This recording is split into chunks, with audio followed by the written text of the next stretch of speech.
Wanna grab a copy of the Steambird? We know our Fontanian friends love a little drama. There's no way they let their readers down. Isn't that Charlotte? And standing next to her, surely that can't be Kaniche? How about... Lost treasure resurfaces at last. Behold the beauty of the Remurian teacup.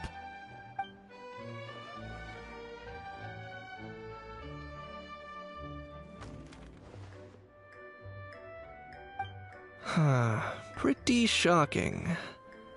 But it still feels like it's missing something. Ah, got it! Udex gravely wounded in shocking stabbing. Set to miss cross-border smuggling trial.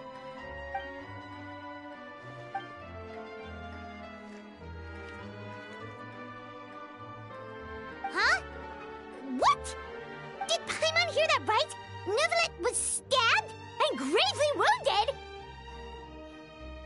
No, surely that can't be right. Can it?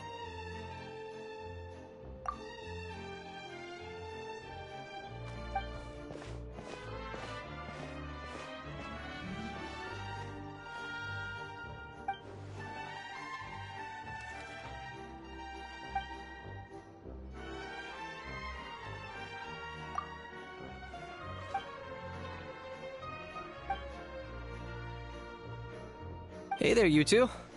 Fancy running into you here. Yeah, that, and also a less than pleasant shock. What the heck was all that about a Saurian meat restaurant and the Udex getting stabbed? Please say you weren't being serious.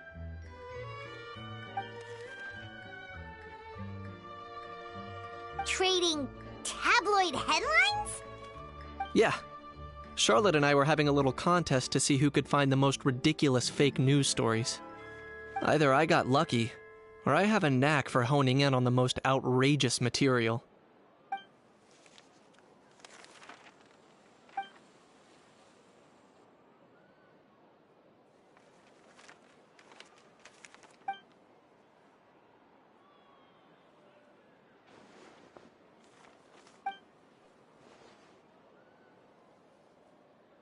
If I had to quantify it, I'd say about 1% of what they write is the truth. Huh? Him? Lenient? Ugh, you gotta be kidding! Ah! Don't get me wrong. I'm not trying to give credit to these so-called news stories for occasionally including a grain of truth. All I'm saying is, even the wildest leaps of the human imagination are always rooted in reality. You mean all those fake headlines you mentioned actually do have some basis in fact? Sure they do. For instance, there was in fact a smuggling trial recently. Considering the amount of speculation surrounding the smuggled goods, it's no wonder there are rumors about restaurants serving saurian meat or teacups being unearthed from ancient ruins. But in reality, the goods in question were simply a few ancient relics dug up from ruins in Natlan. Rest assured, no saurians were harmed in the process.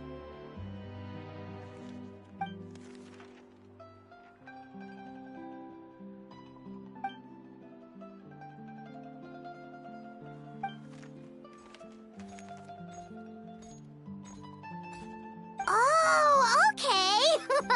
Paimon was so busy freaking out about those headlines that she totally forgot to ask why you're here in Fontaine, Kaniche.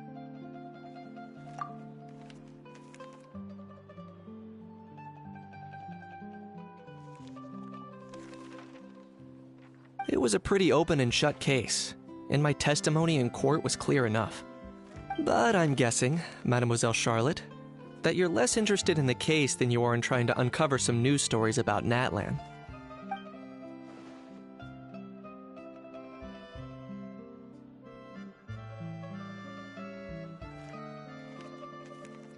I appreciate your kind invitation, but like I said, storytelling isn't really my forte. Kaniche the speechless! Kaniche the tongue-tied! Huh? If you're dead set on doing an interview, why not talk to the Traveler instead?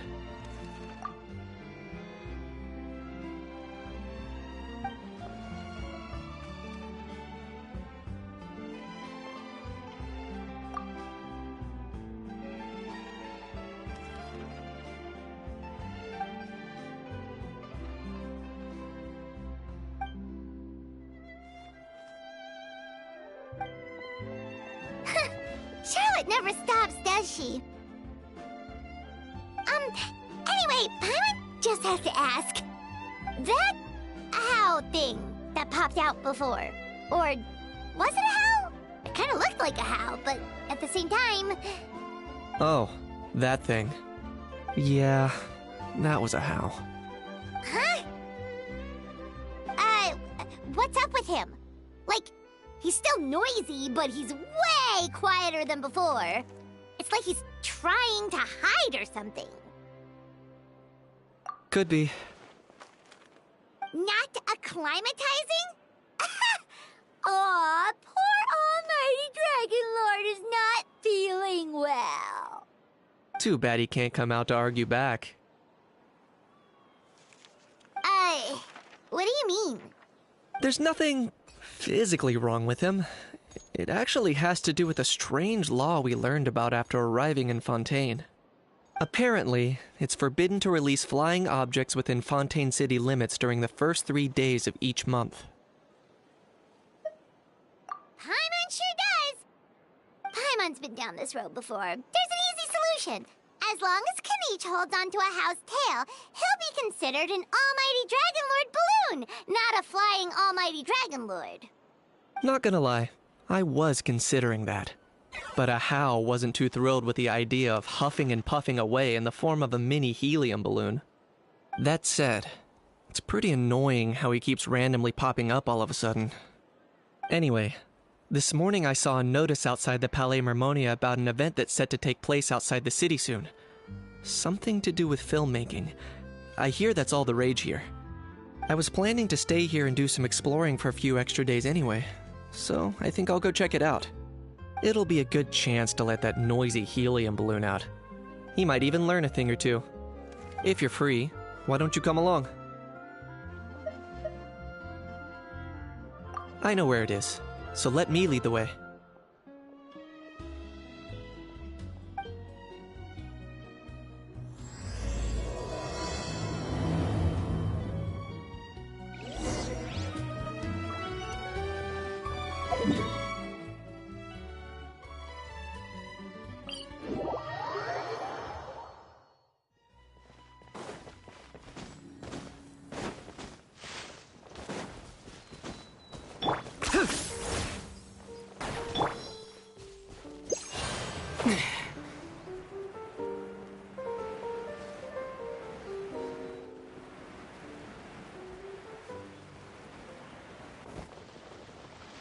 This is not...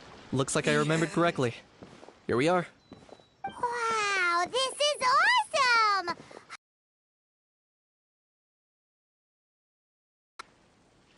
Yeah, it was still completely deserted only a few days ago when I passed by on my way to testify at the Opera House.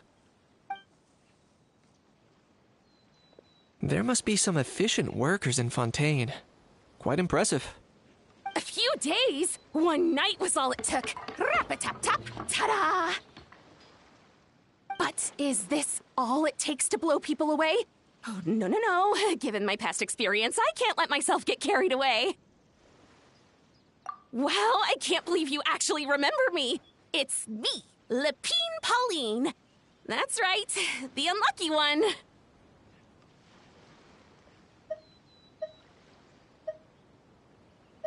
Of course! How else would we have managed to build Fantasyland in a single night? Fantasyland? At least that's how I like to think of it myself. A magical land of fantasy, the stuff of film buffs' dreams. I know it sounds like I'm laying it on thick, but that really is the goal here. As you can see, the theme of this amusement park is Fontainian filmmaking, a place for all film lovers to come together and co-construct a world of dreams. Co-construct? Well, that's a relief. Sounds like you're sharing the cost this time rather than pouring your entire life savings into a single project. Nope! I might be inviting others to help fund this, but that doesn't mean I haven't thrown all of my life savings into it too! Huh? You've got to be kidding. Ha! Look at you, puny little humans. Recklessly betting your entire future against some stupid vanity project. If you're expecting even an ounce of sympathy from the almighty Dragon Lord, dream on! Mockery is all you shall get, straight from the heart!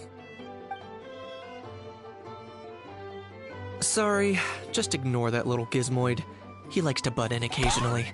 Do go on. Gizmoid? Who you calling Gizmoid? You're the Gizmoid! Wow!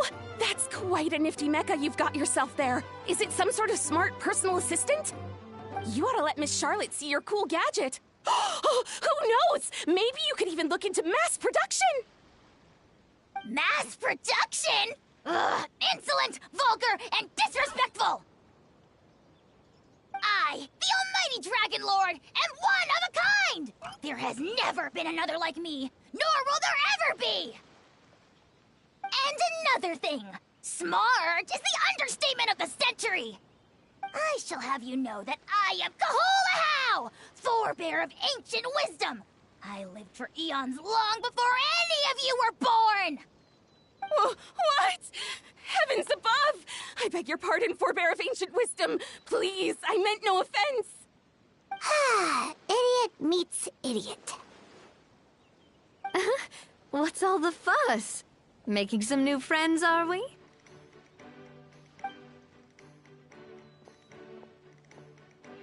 Miss Navia! Allow me to introduce the star behind all the work that's gone into this venue. Miss Navia, President of Fontaine Spina di Rosula. Hello, everyone. Partner, Paimon, how have you been lately? Hello there. I'm Kanich. What about me? What about me?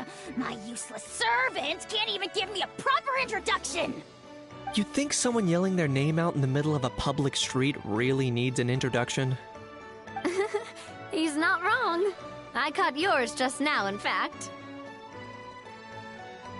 So, you must be the almighty Dragon Lord, Mr. Ahau.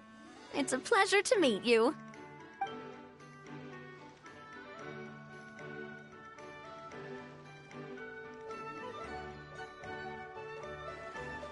Oh, see that? That's what I call proper manners.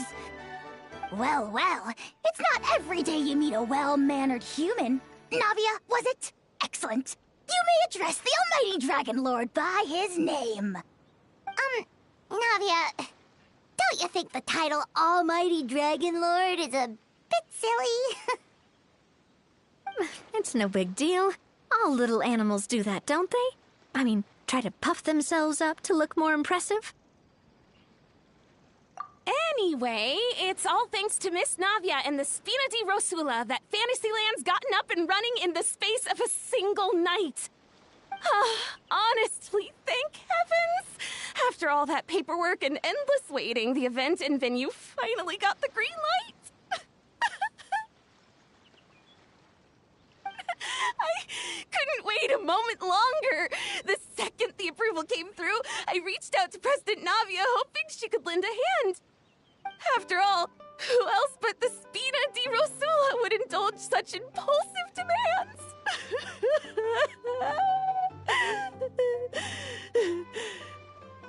Sorry, traveler. Miss Lapine Pauline sometimes gets a bit overwhelmed by her own excitement, as you can see. I'm guessing she hasn't gone into much detail about the event yet, so let me fill you in. In short, the Cheval Moran Film Fantasyland is a fan convention that's open to film enthusiasts from all over Teyvat. Miss Lapine Pauline is hosting this event and also providing technical support. Huh? Cheval Moran? That's right. The one and only Surintendant Cheval Moran. After much persistence and many solicitations, I finally obtained Lady Farina's permission to use the image of her close friend.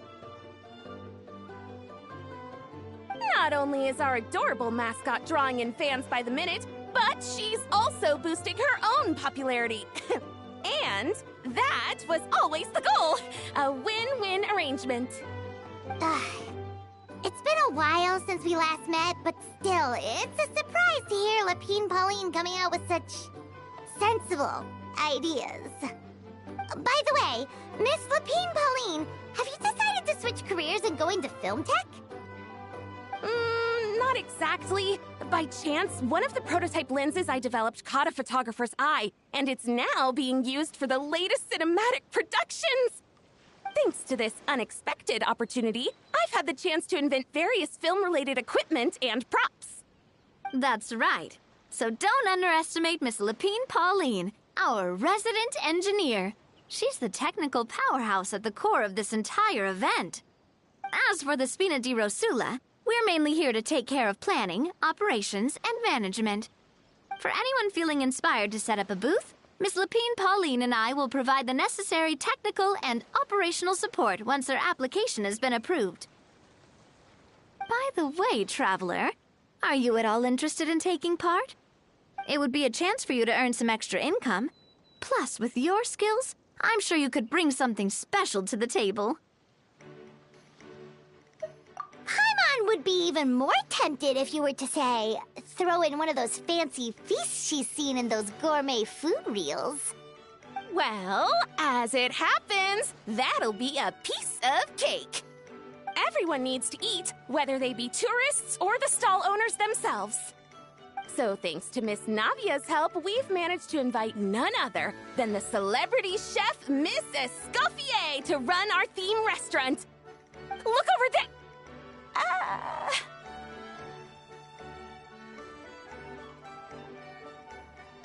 You!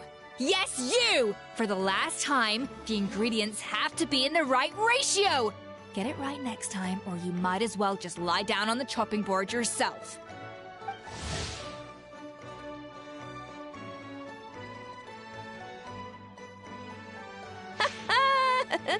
She seems a bit busy right now. Well, I'm sold. I think I'll make a How go be her assistant. You little... What's your game here? Demoiselle, sorry to bother you, but there's an issue over here that requires your personal attention. Apologies. Looks like it's back to work with me. Please feel free to take a gander at what we've got. Anyway, if you're interested in taking part, come find me later.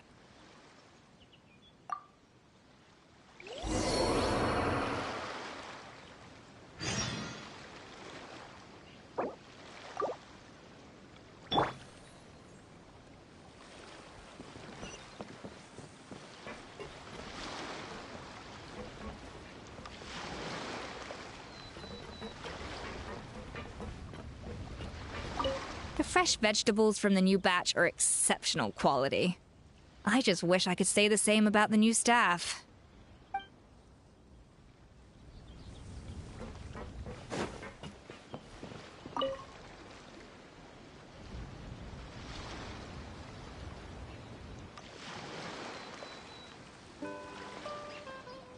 Traveler, it's you! Ready to join the Cheval Moran Film Fantasyland crew? No problem. We'll be ready when you are.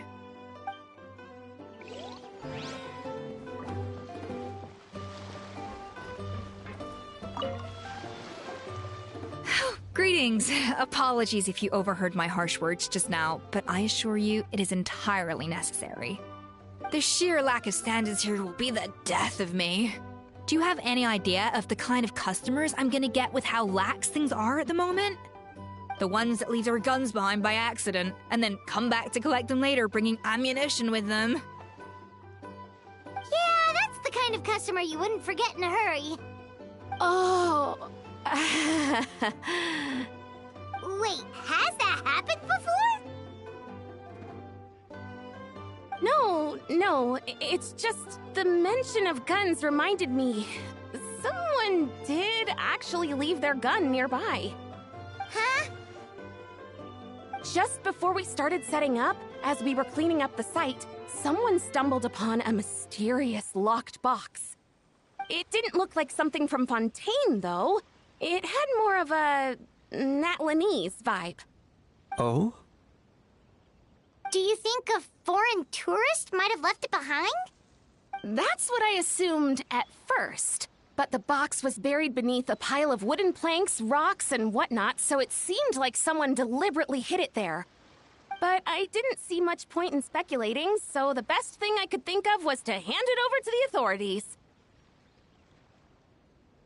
I trekked all the way over to the Palais Mermonia just to hand it in. Ugh, it was exhausting. What did the authorities make of it? Oh, they made a mountain out of a molehill, as usual. Before even addressing the question of what was actually inside the box, they had several heated discussions about whose responsibility it was to write the lost and found notice. Thankfully, the ever-reliable Officer Sedine stepped up and immediately called in the Marechaussee Phantom to crack the lock and check if there were any dangerous items inside. And, as it turned out, there was a gun. Wow, that's a dangerous item, all right. Mind if I ask what kind of gun it was? Oh yeah, Mr. Kanich, you're from Natlan, aren't you? Do you know a lot about guns? You could say it comes with the job. I have an interest in weaponry and the like. Ugh, such a spoiled brat. What, are the toys I gave you not good enough for you anymore? Yep, got sick of those long ago. You little... Don't dare you turn your nose up at my gifts! Why, Time for a timeout, old-timer. Sorry, where were we? Oh yeah, do you recall what the gun looked like? It's a bit hard to describe. If you asked me, it didn't even really look like a gun.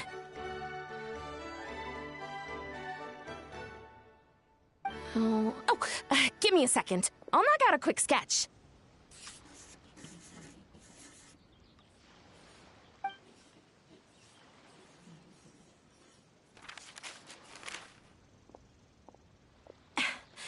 Something like this.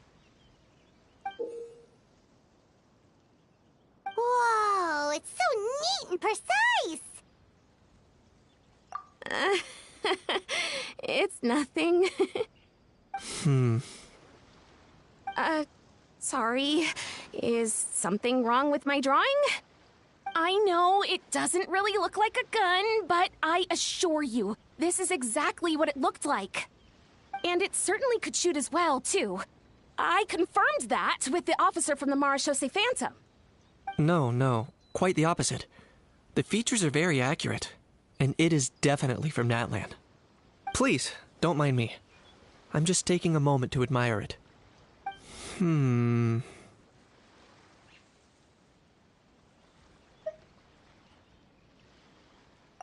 should be the one thanking you.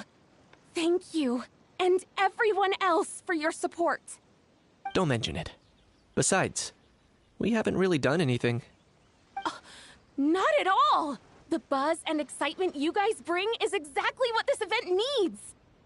Oh dear, I'm starting to feel a bit guilty watching everyone else toil away. Guess it's about time I got back to work too. But just before I go, one last thing. Traveler, it's wonderful to see you. Here's to a successful collaboration.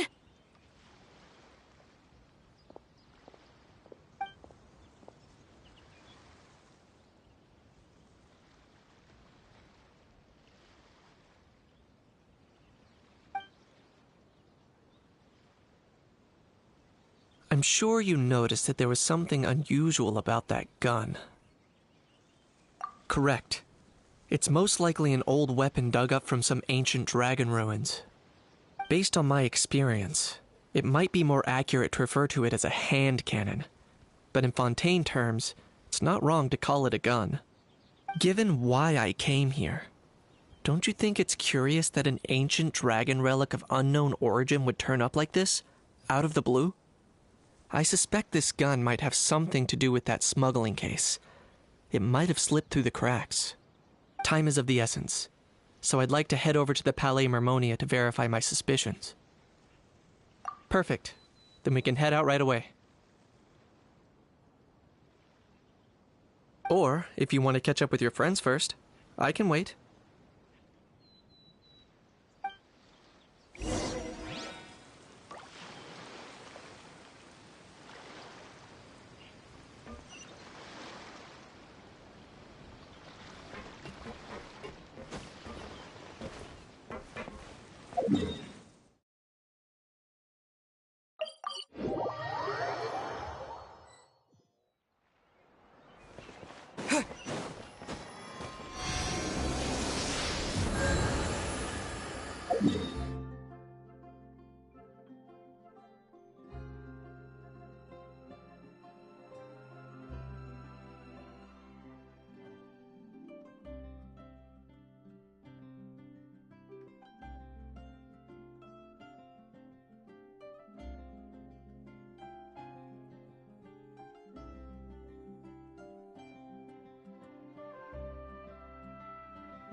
Oh, man.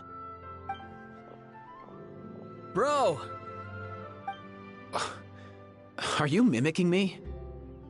Now's not the time. Come on. No, I mean, one of our buddies is here, for real. Quite a few of them, actually. Aurora and Aoife, what brings you to Fontaine? Huh? How come you're... Ah, I'm guessing Kanich is here because of that international smuggling case, right? I've heard quite a bit about that. Word sure gets around quickly, huh? First time abroad and you're already making headlines. Oh, stop it. It's not like I was the center of attention. Wasn't expecting to see the Traveler and Paimon here too, though. Come on, Aoife. Huh? A traveler, by definition, is someone who travels around. Fair point. Anyway, back on topic. Wait a second. I lost my train of thought. What were we talking about again? Why, you're all here, of course. For Fork a vegetables. cuckoo. Huh? I'll go first. It's for the Chevrolamine Film Fantasyland. Wait, is that right? It's Cheval Moran. Ah, right. I keep stumbling over that one. Guess I owe Cheval Moran an apology, even if she's not here.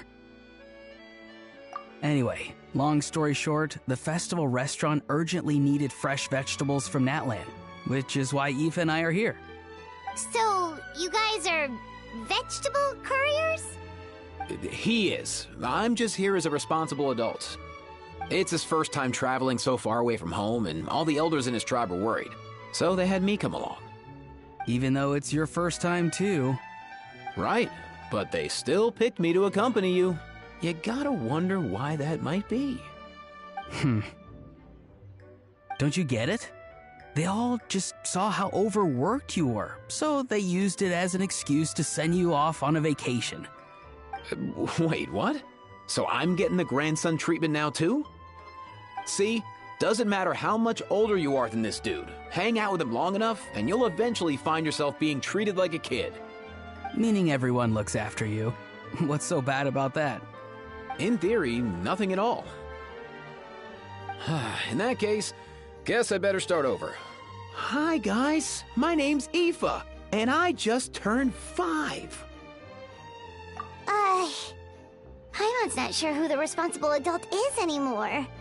So, what about Kakuku? If he was here, we'd be making more of a ruckus than we already are. That's exactly what's got me worried. Aoife, there's nothing to worry about. You're a big boy. You can handle yourself now even without Kakuku. You think that's what I'm worried about? Anyway, my priority right now is Kakuku. Suffice it to say, Kakuku's in big doo-doo. How so? He's so small, and all he knows are a few harmless phrases. What kind of trouble could he even get himself into? Let me guess. Did he get caught out by the law on flying objects? Bro, you too? Not me. How? Oh, that pesky little chatterbox. So that's why he hasn't interrupted us this whole time. Guess he's too scared to show his face. That, plus he's already spouted enough nonsense for one day. So I've put him on mute until tomorrow. Nice one. If I was even half as decisive as you are, I would have kept a closer hold on Kakuku so he didn't get a chance to go flying off. Oh no, bro.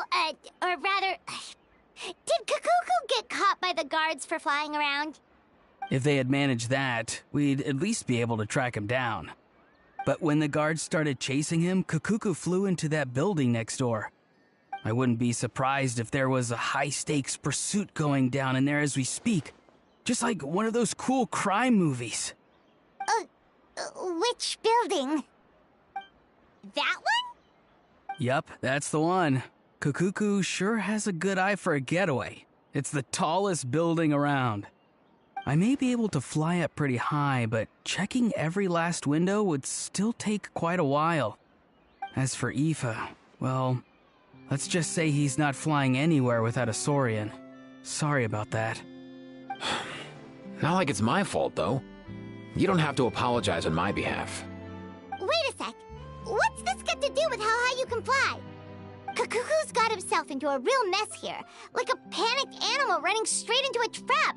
It's pretty worrying. I'm starting to picture him flapping through a barrage of gunfire while important documents are flying about left, right, and center. Heck yeah!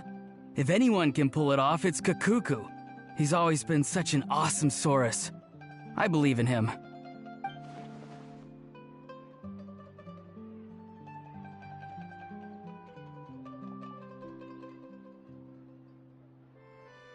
For real now? Do you even hear yourself, bro? Of course I'm for real. I'd never make light of something like that.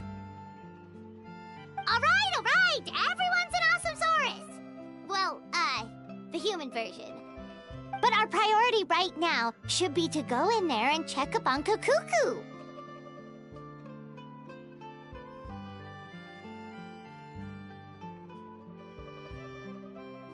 Leave it to us. You sure? Wow, awesome. That'll be a huge help. And if Kakuku doesn't listen to you, I give you permission to pull out a couple of his feathers. Wait, since when was that up to you? Well, then it's your call, bro.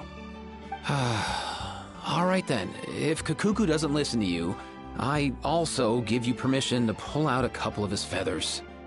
There you go. If he objects to that, tell him to come find us. He won't. Trust me.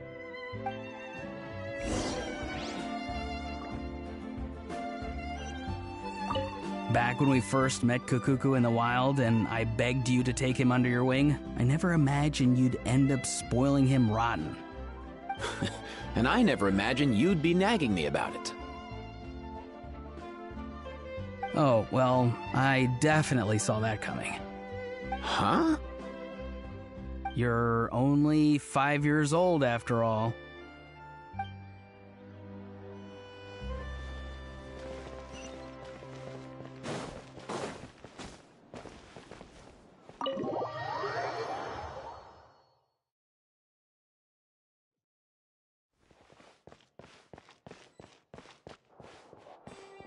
Nothing new there.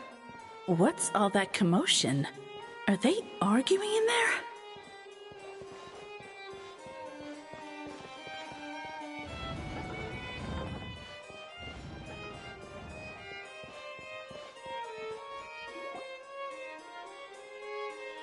No way, bro!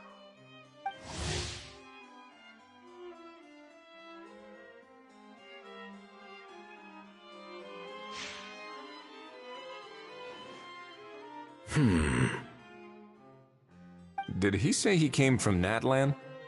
No. Get out of here! I can understand his words, just not what they mean. Oh no.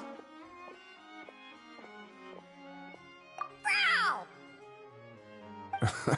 He keeps repeating the same things over and over again. Oh, you know one another. He's a friend! Yeah! A saurian friend of a human friend! Great. Well, that was easy. Looks like we've tracked down the owner. Guess that's one less lost and found notice for you to write, Monsieur Neuvillette. For real? Traveler, was there something important you wanted to discuss with the Udex? I'm just about done with my business here. Need me to step out? Stay and hear them out first. Perhaps it will have some bearing on your own work. If I'm not mistaken, you are the same Mr. Kanich who served as a witness in the smuggling trial? I take it there's been a further development in the case. That's right. Very perceptive, Mr. Udex. So you've met Neuvillette before? But wasn't the trial overseen by another judge? I've seen his photo in the papers. But as for this other gentleman... Allow me to introduce you to Mr. Wriothesley, administrator of the Fortress of Meripede. Or in layman's terms, Fontaine's prison warden. Please, feel free to share anything about the case. There's no need to keep anything from him. Pleasure to meet you. Pleasure to meet you! Wow, that sounded just like me. But should we really discuss official business in front of the Saurian? Oh, wow! Oh, no! I believe he said... Or rather, I suppose he meant that he'll keep this to himself. Though I should mention, Mr. Kukuku, that we will have to ask you to sign a confidentiality agreement. Sure thing, bro!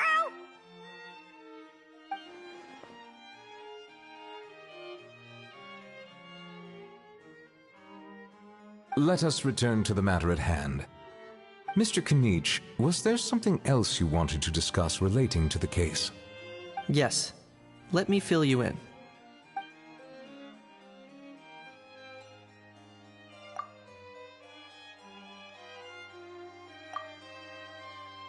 Wow! It really is exactly like Lapine Pauline's sketch! It must be all that practice drawing engineering blueprints, huh? So if it's true that this weapon came into Fontaine alongside the contraband from the smuggling case, then there's a high chance we overlooked a suspect. That's exactly my line of thought. I see. Mr. Kanich, thank you for reporting this promptly. I'll arrange for the Marechaussee Phantom to investigate right away. We should begin by questioning the prisoners in custody. Wriothesley. I'll sign off on the interrogation request. Don't you worry. That would be much appreciated.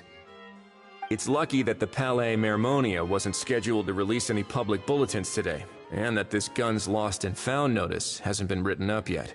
In other words, the news hasn't leaked. I'll be staying in Fontaine for the time being. If there's any progress in the investigation or you need my help, feel free to reach out anytime. Yep, we were just about to go help out with Lapine Pauline's convention. If there's any news, we'll keep you all posted. Marvelous. Thank you all. Well then, all that's left is to...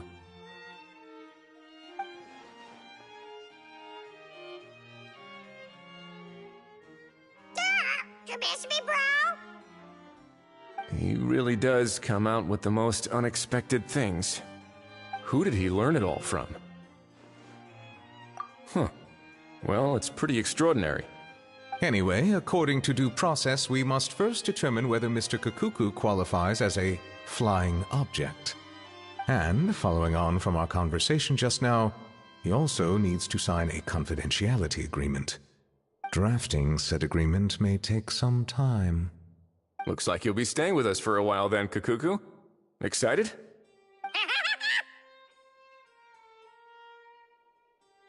That would save us a lot of trouble. Many thanks. All right then, we'd better get going. No need to see us off.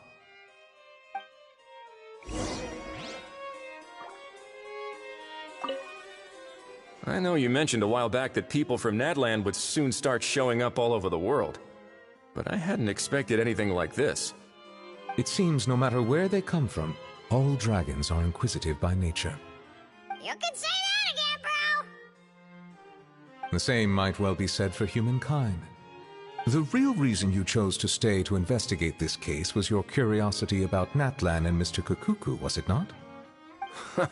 Guilty as charged. Nothing gets past you. So, how about we take this opportunity to chat a little more? We've got the world's best translator on hand, after all. Sure thing, bro!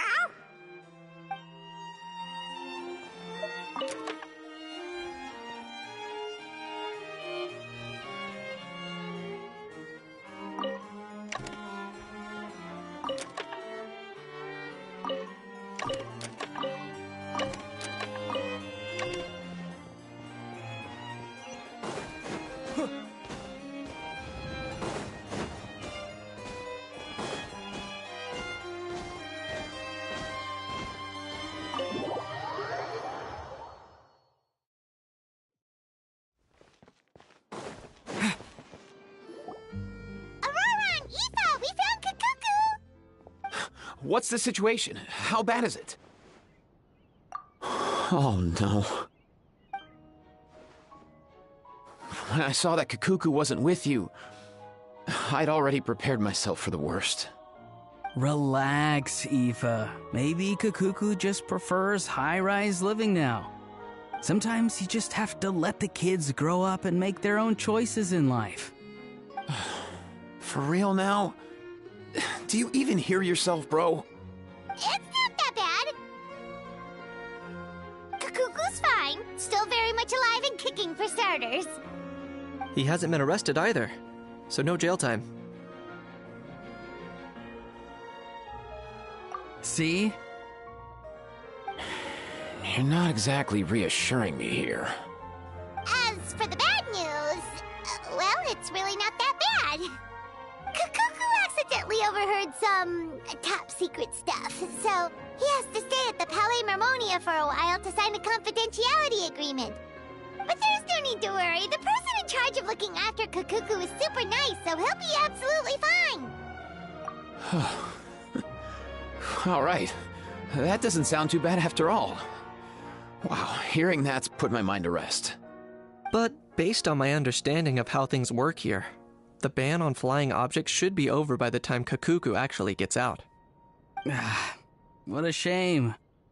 Oh well, I guess we'll just have to go have some fun without him. You don't look disappointed in the slightest. Anyway, Auroron and I will be staying in guest rooms upstairs at the Hotel de Boer for the time being. Feel free to drop by if you need us. Yay! Problem solved! All right, let's catch up another day.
It's been a few days. Ban on flying objects should be over by now.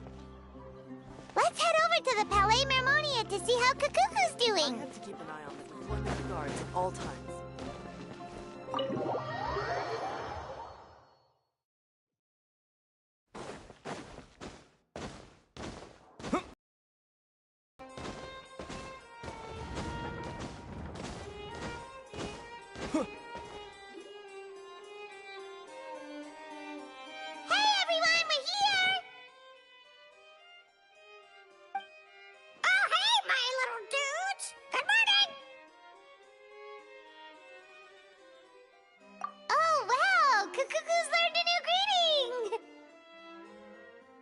Is that good news or bad news, though? Sorry, I did everything within my power. But so far, I've only managed to teach him how to say good morning. Wait, so that's all you've been up to this whole time? Get out of here! Huh? Okay, so good mornings aside, please tell Paimon there's been some other progress too. Of course. That's why I'm here. Kakuku's not the only one that Mr. Risley's been getting to talk. I'm referring, of course, to the convicts. It was nothing. These guys weren't exactly tough nuts to crack. So, what's the deal? After racking their brains, they remembered speaking to an inconspicuous middle-aged man just as they were preparing to pack up and leave Natlan. He was dressed in the manner of the Children of Echoes and carrying a box. Plus, the description matches the one the gun was found in. All in all, he didn't look any different from your average Natlanese traveler. Perhaps seeing that they were dressed as merchants, this man stopped for a chat, inquiring where their goods were headed, and even asking if they could share a boat. The smugglers were very cautious, though. They didn't tell him any specifics. But all this happened before I crossed paths with them. I happened to notice them as they were preparing to set sail. I thought they looked shady, so I snuck aboard, and ended up being carried along all the way to Fontaine.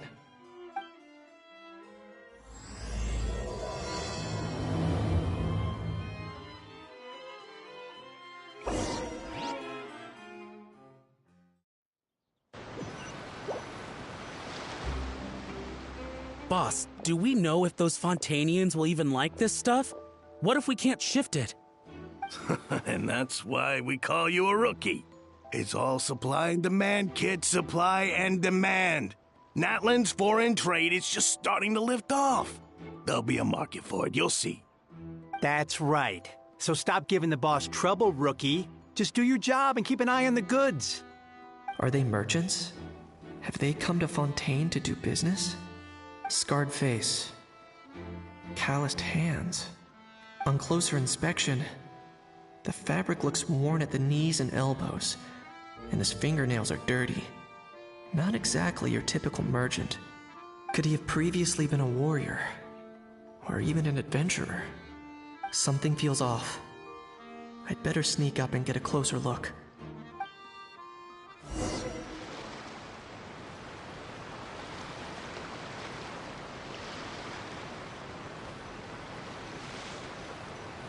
Nice thinking, boss. This tourist tub's been fast-going and smooth sailing. Plus, no one's been asking us what we're up to. That goes without saying. Big cargo ship would have been too slow, whereas the smaller ones would have been faster but way too bumpy. If we ended up damaging the goods by accident, all these months spent grafting away would have gone up in smoke. Seriously? But there's hardly anything here. Would it really have taken them months to prepare? And why would they need to transport it with such care? Could they be secretly smuggling precious items out of Natlan? I'll need to find a way to get to the bottom of this.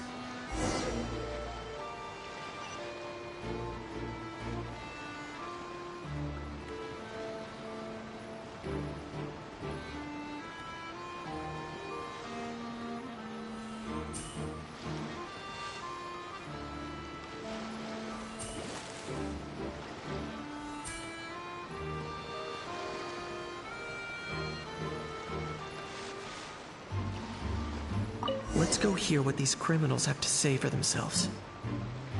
Sure enough, there are relics inside the box. It's illegal to smuggle such items outside Natlan. Hey, why the long face? You're abroad on business, and you get to do some sightseeing while you're at it. Sounds like a pretty sweet deal to me. You better cheer up if you know what's good for you. I guess you're right. I was just worried I might have messed up with the packing, or that something's gonna go wrong along the way. Oh, pull yourself together.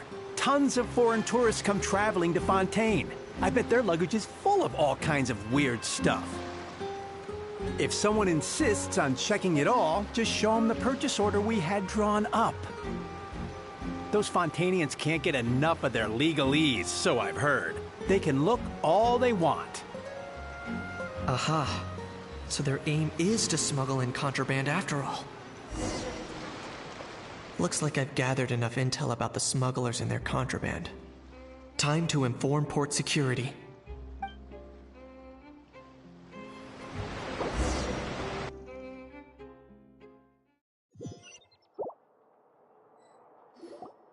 So anyway, that was when I went and told the Fontainian guards about my suspicions.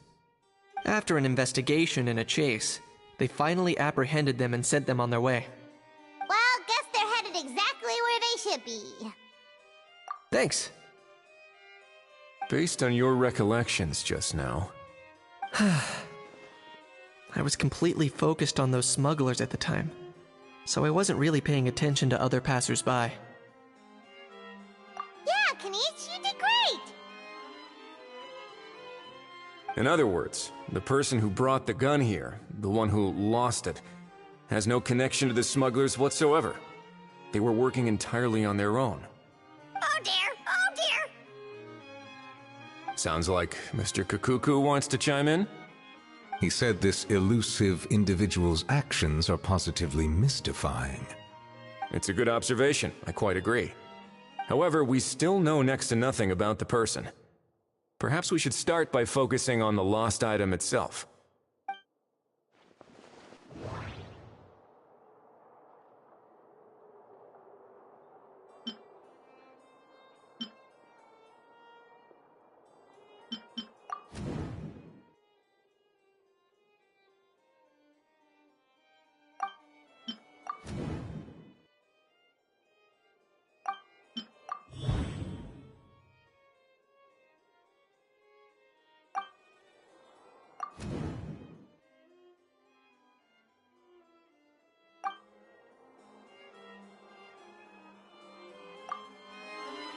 It certainly seems like it was the bait in some kind of trap. The only question is, why wasn't the bait made more conspicuous? Has something sprung to mind? I just remembered a film I watched this one time. Huh? Oh, wow! No way, bro! Hold on, let me explain. Just now, the traveler speculated that this box might have been placed there on purpose, as if the intention was for someone to come pick it up. That got me thinking about those films about kidnapping cases. When they demand their ransom, the kidnappers tell the victim's family to leave money or valuables at a designated spot for someone to come pick up. That doesn't merely happen in films. There have been similar cases in real life. In fact, if anything, it's probably the real-life events that inspired the films. Sounds plausible. Wait. This raises the stakes to a whole new level. If the gun really was some kind of ransom, then... Since we took the box, the kidnappers never got their payment, so... does that mean they executed the hostage?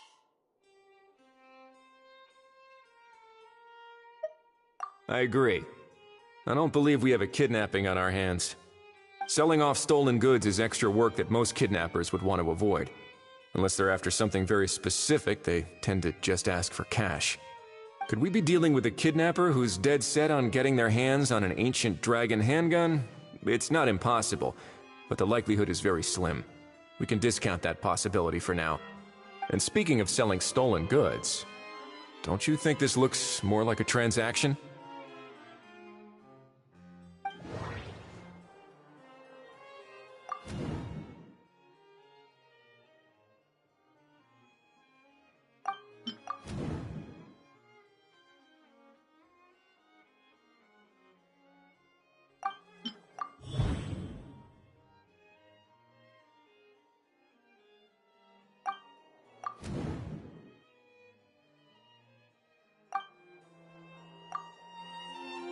So, bottom line, this was an individual smuggler at work. Exactly. And it was the location itself that caused the deal to fall through. The last thing they would have expected was for a quiet beach to turn into a bustling film convention overnight. Not only is the area now packed with tourists, but the Spina di Rosula have a presence there. I'll bet that both parties were completely caught off guard. That sounds like a plausible theory, but how do we verify it? Looks like your people better start rolling up their sleeves. How so? Easy. Just follow the usual procedure by putting up a lost and found notice. The more routine we make it seem, the more likely the suspect will come forward to claim it. Even if they send a proxy, we're liable to get our hands on new leads. And timing-wise, it's about time we updated the bulletin board anyway. All we need now is a lucky gestionnaire to write up the notice for us post-haste. Ah, so that's what you meant by rolling up their sleeves. In that case, I may as well write it myself. Delegating this to someone else would require an additional explanation. Or are you just not used to asking others to work overtime? Is that really a major concern here? Well, looks like I won't be needed around here. At least until the notice has been posted. You could always wait here if you like. The Palais Mermonia serves a particularly fine cup of tea, if that swings it for you. Thanks, but no thanks. I left a very noisy creature with a friend before heading out, so I should probably get back to feed it. Ah, I wasn't aware that you had a pet, Mr. Kanich. Speaking of pets... Get out of here! Out of here! Yep, that's the plan. Outta here indeed. I believe that what Wriothesley is trying to say is, you are free to leave, Mr. Kukuku. Furthermore, it has been determined that Mr. Kukuku should not, in fact, be classified as a flying object. As such, he shall be free to move around Fontaine whenever he so pleases. You're the best, bro! Oh, that really is good news! Travelers, should we bring Kukuku back to Aoife and Auroron? I shall leave him in your capable hands. Indeed.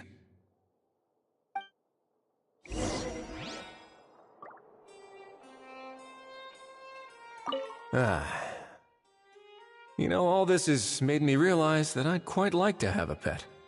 If that proves inconvenient within the fortress of Meropide, perhaps you should consider finding a place in the court of Fontaine. That actually sounds like a good idea. In the past, I always dismissed the idea of buying a property in the city. The prophecy about the floods meant it never seemed like a worthwhile investment. But now... This might be a good time for you to re-examine the documents I gave you regarding your title as Duke. Huh? Citizens with honorary titles are eligible for certain benefits when purchasing property in the court of Fontaine. Really? How about this? You read through your documents from start to finish, while I write up the lost and found notice.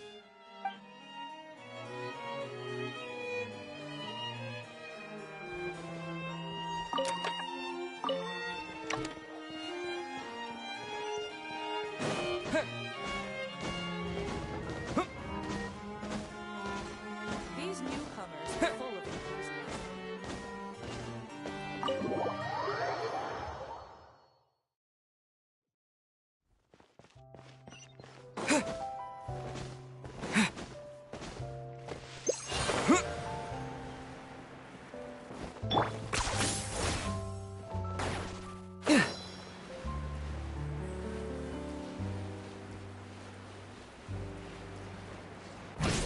Jay? How? What? What now? Let's shake hands. Fine by me. Get ready for a knuckle sandwich! Ugh.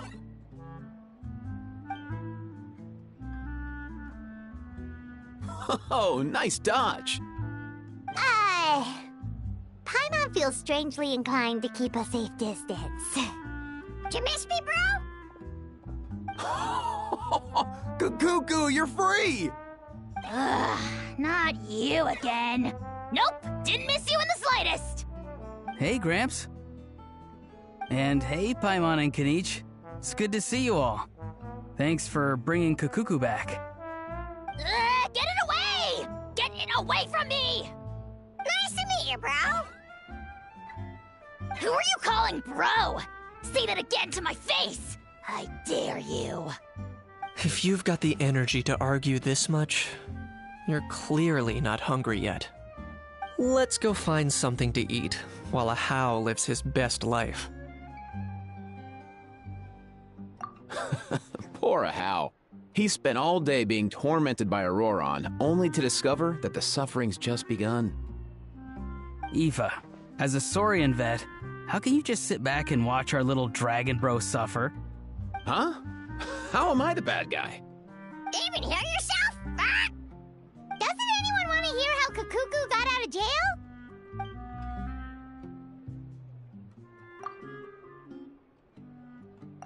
Don't lose hope, How. By the same standard, you have freedom of movement now, too. You're still in the game? Same standard? I will not be held to the same standard as that thing! That's right. You won't. As far as I understand, the Palais Mermonia will want to assess your case on its own merits before they grant you freedom of movement.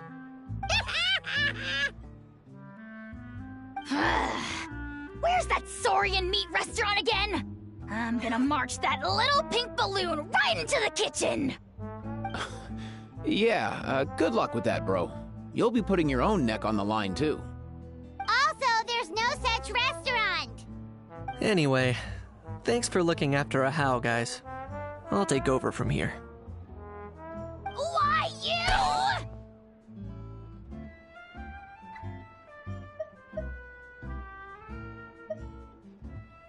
Between the two, Kukuku wins the cuteness competition hands down.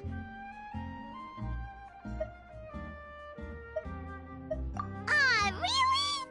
Thanks! Wait, who are the other contestants, though?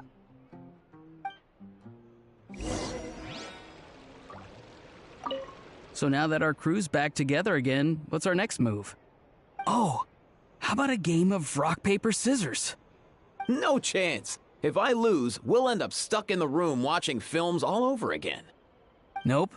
This time, we'll only watch a film if I lose instead. Had enough too, huh? For real now? Come on, bro. Can we just ditch this whole leaving it all to chance thing? Why don't we take our fate into our own hands? Aren't we doing that already? Rock, paper, scissors uses our hands. Don't know why you're laughing. You're stuck with paper every time.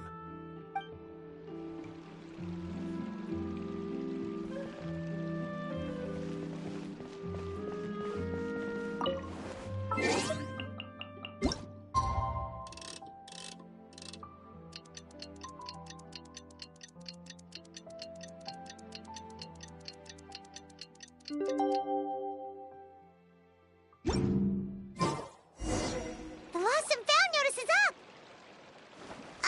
Maybe we should go hang around the Palais Mermonia to see if anyone shows up to claim it.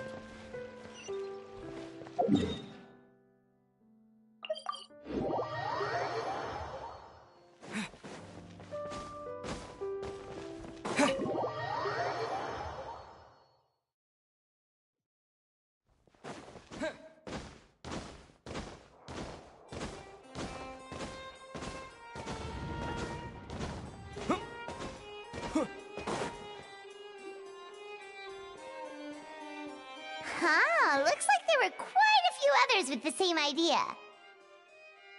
Ah, hello, you two. Have there been any developments? Okay, guess not.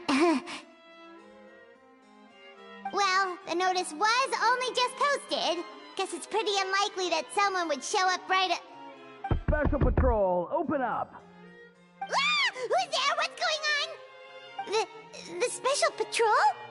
I don't think that's who this is. Hey, this isn't the time for silly jokes! Let's go check it out.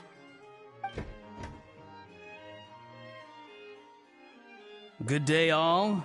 Gramps, grannies, aunts and uncles. What in the Tevet are you doing here, Auroran? Oh, he must be the one you mentioned. Kukuku's owner? One of his owners. Kind of. But, bro, what are you doing here? I'm here to claim a lost item. Is this the person you saw on the boat, Mr. Kinich? Somehow I highly doubt that. For starters, he just addressed us as Gramps and Grannies. And unless this is the youngest looking middle-aged man in the world, I don't think he's our guy. Huh. Was there something wrong with my door-knocking etiquette? That's how they do it in all the films. That's not door-knocking etiquette. That's the Special Security and Surveillance Patrol doing their job. Completely different things. Oh, I see. I figured it was just a polite way of requesting entry to show the people inside you had something important to discuss. Oh, Sorry about that. I totally goofed that one up. Give me a moment. I'll go back out and try again. So, Roron, you said you were here to claim a lost item. What did you lose? Yeah, so basically...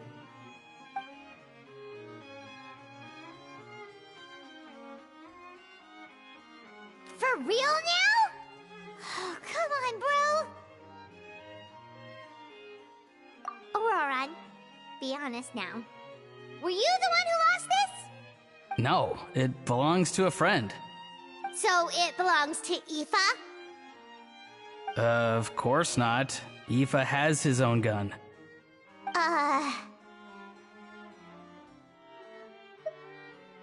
All right then. I knew this wouldn't go well. So here's what went down. This morning, Aoife and I were playing rock, paper, scissors. Before long, he'd lost, as he usually does. So we figured we'd head out and visit some of the Cour de Fontaine's famous landmarks. When we got near the plaza, a man suddenly stopped us to ask for help. He said that he had lost something and that someone had found it and sent it over to the Palais Mermonia.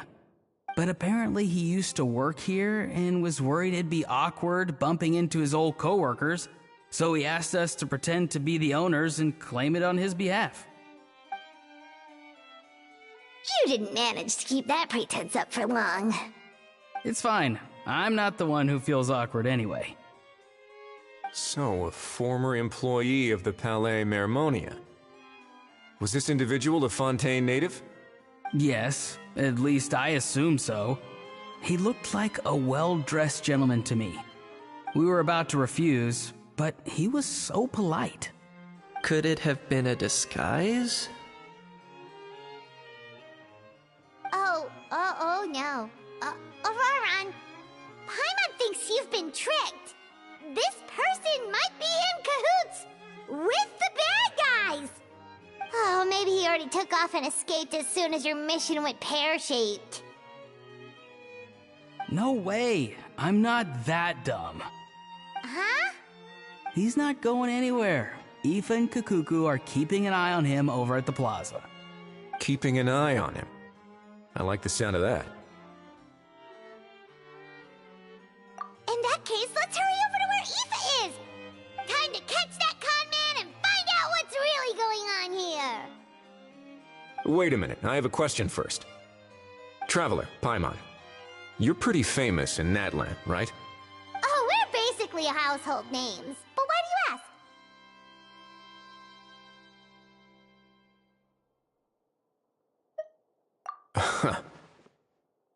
Would that be a problem?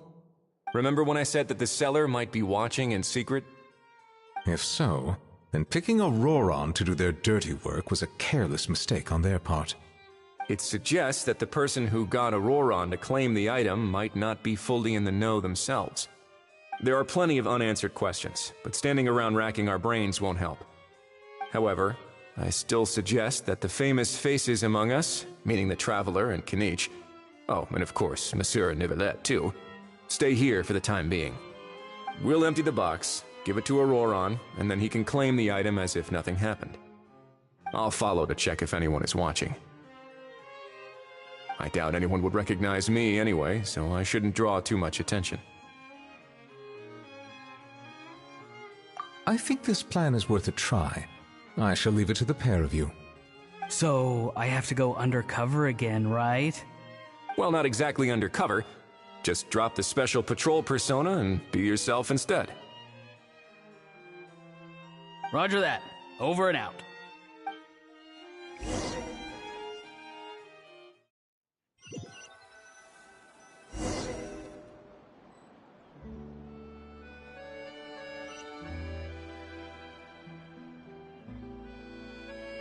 No sign of any suspicious individuals around here. Auroron has entered the elevator as planned. I'll head over to the plaza now.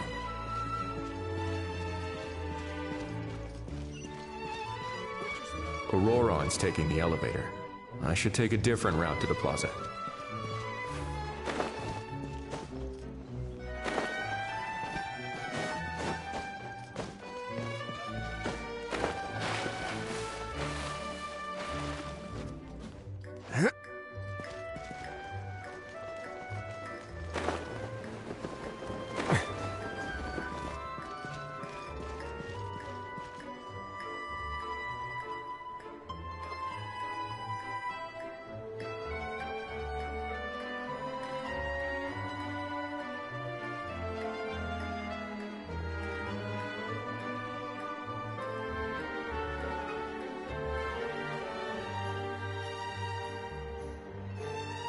Nothing suspicious going on here either. Strange. Maybe we're overthinking this? Oh dear! Oh dear! Stop with the pecking! Stop with the pecking! Please, sir, I'm begging you, do me a favor and get this pet of yours under control! The heck are you on about? Sorry, but he's not my pet. He's my coworker. And I should warn you, he's not too happy with how you're talking about him. What the? This thing has a job? So in that land, they just dish out jobs to any old thing. Uh-oh. Kukuku's not too big on being called a thing either. You're on your own now. I'm sorry. Please, Mr. Kukuku. Master Kukuku. Lord Kukuku. I meant no offense, I promise. All right, Kukuku. That'll do for now. Let me ask him some questions first. Sure thing, bro.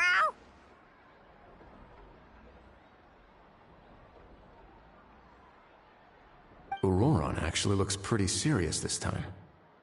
Was he just pretending to be clueless earlier? Interesting. Think I'll sit back and see how this plays out. You actually got it? Wow, didn't think it would be that easy. Ah, excellent. Looks like sending you was the right approach after all. After all? I mean, because the staff at the Palais Mermonia don't recognize you, right? So I got it, but I don't remember promising I'd hand it over. Huh? This thing's pretty cool. I've taken a bit of a liking to it.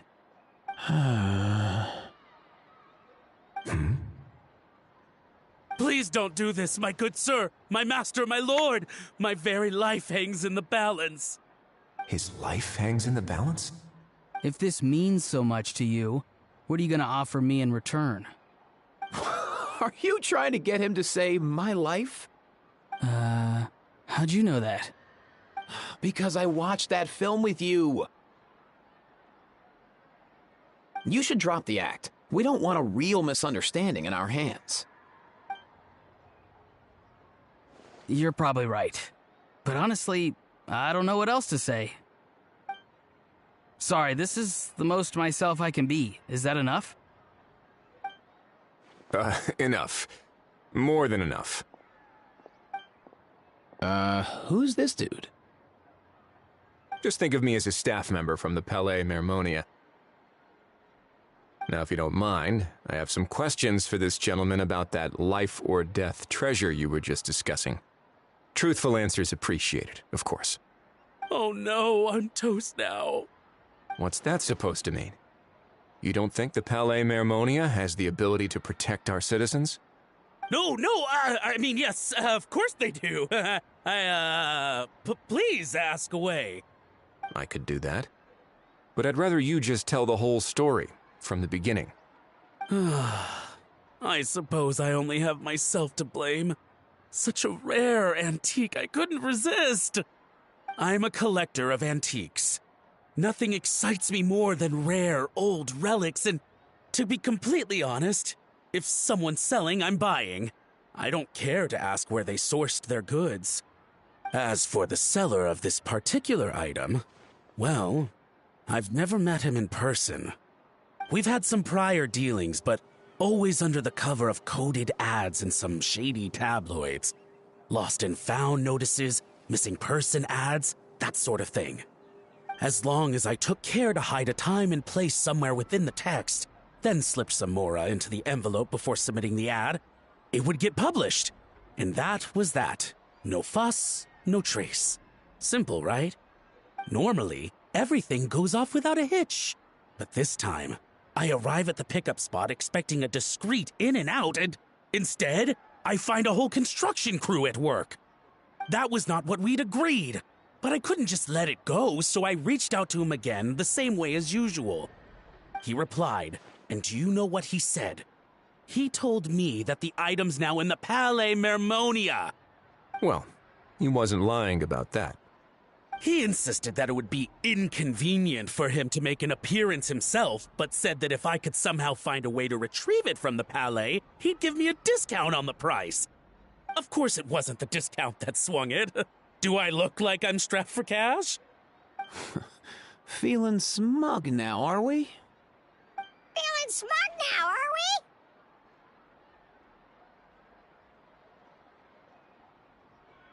we? No, please go easy on me. Go on.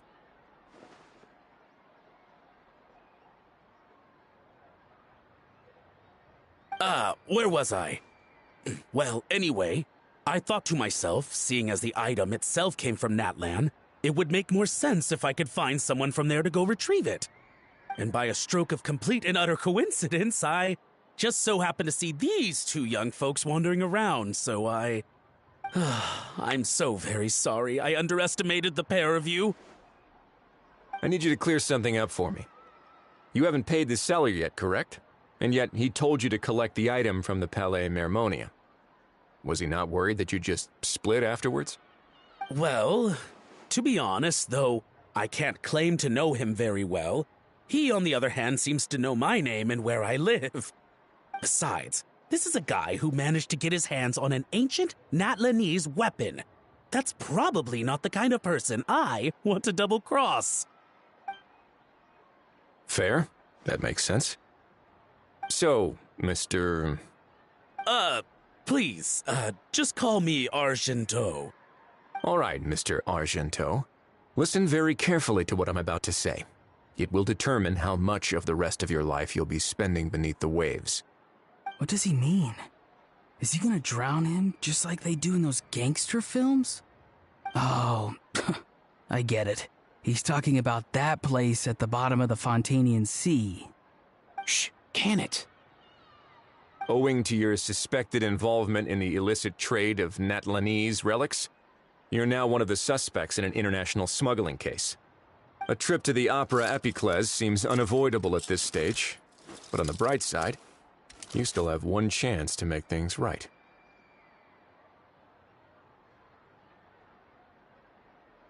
Okay. Do I really?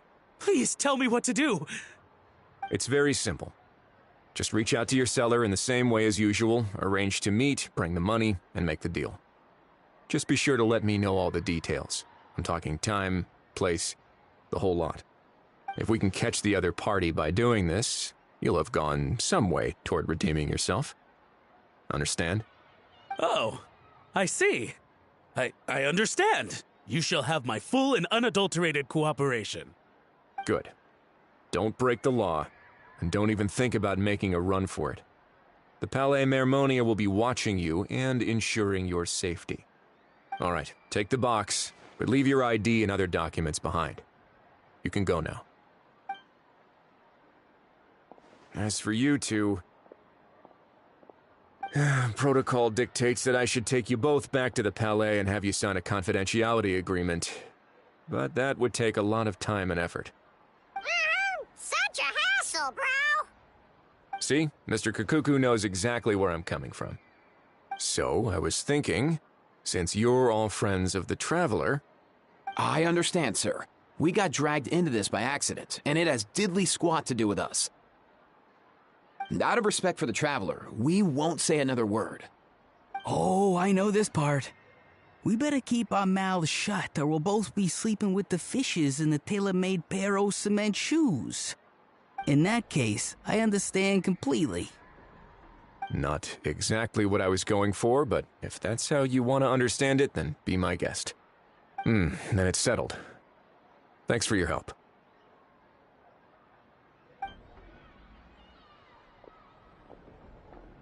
Boy, am I glad that's over. That's enough work for one day. Time to head back.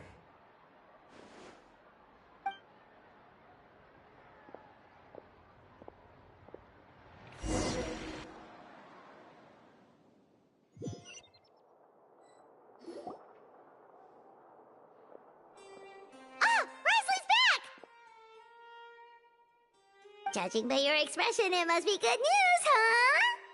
It went smoothly, on the whole.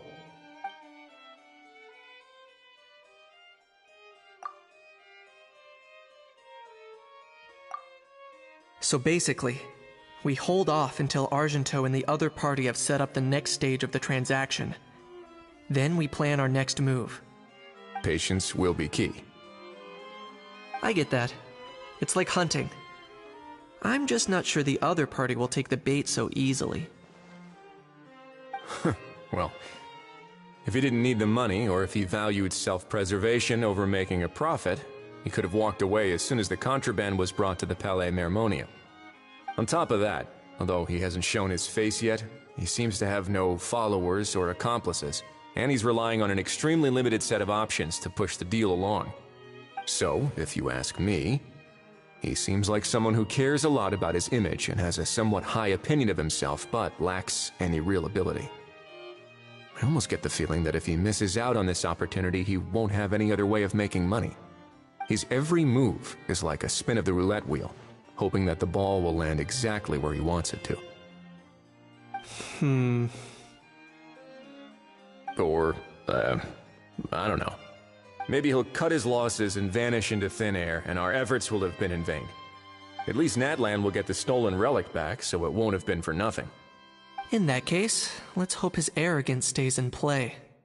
Everyone, I have just briefed the Marechaussee Phantom on the situation. As soon as there are any further developments, we will act without delay. When that time comes, we will be relying on your help. We'll be waiting for the good news!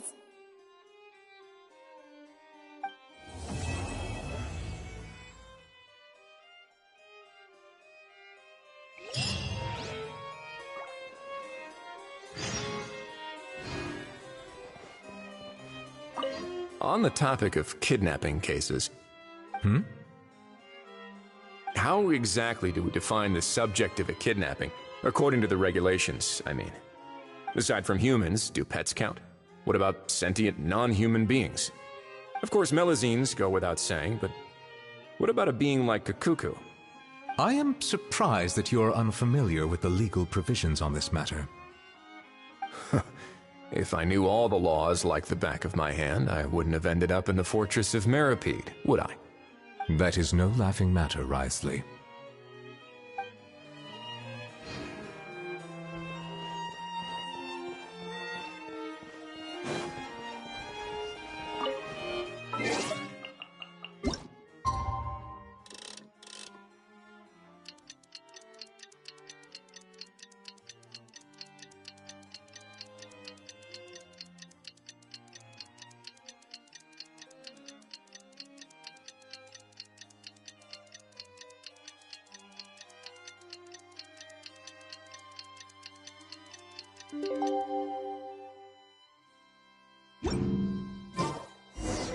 Novelette sent someone to contact us this morning! That must mean there's been some progress! No time to waste! Let's head out!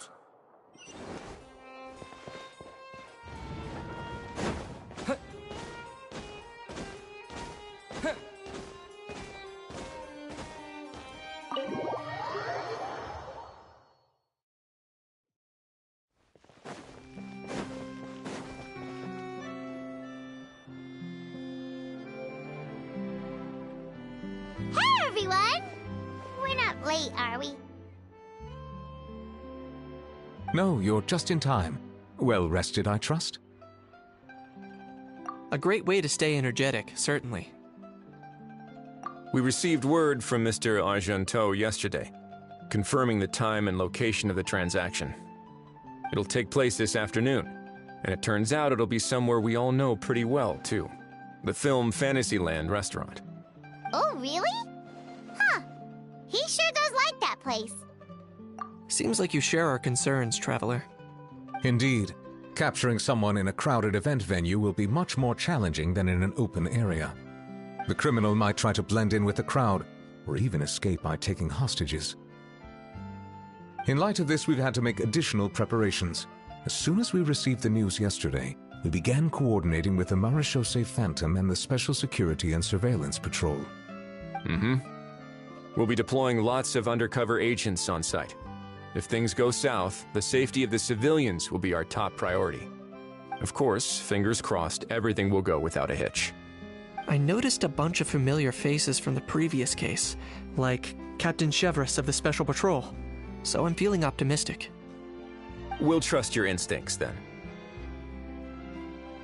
Oh, yeah, and by the way, we've also been in communication with Miss Lapine Pauline and Miss Navia. The Spina di Rosula will provide support within a controlled scope, so there's no need to worry. The only potential issue is with Miss Escoffier. You know what? That might not be such a bad idea. Ahem.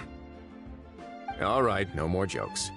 Miss Escoffier has made it clear that she doesn't want her restaurant to suffer any losses as a result of this operation. But, well, I have a feeling things might not go quite as smoothly as she hopes. To be honest, we shouldn't have dragged you into this in the first place, and it's caused you quite enough trouble already. The Fontanian authorities should be able to handle the rest from here. But still, I'm guessing you'd like to see how it all turns out. Well then, feel free to head down to the scene, but just stay alert and play it by ear. You won't necessarily have to do anything. Unless things go pear-shaped, of course. I'll do my best to ensure that things don't escalate to that point. Of course. There are still a lot of unanswered questions, but our intel so far indicates that the culprit's from Natlan. Plus, I'm already a witness in this case. Might as well see this thing through to the end. That's the Kanichi we know and love!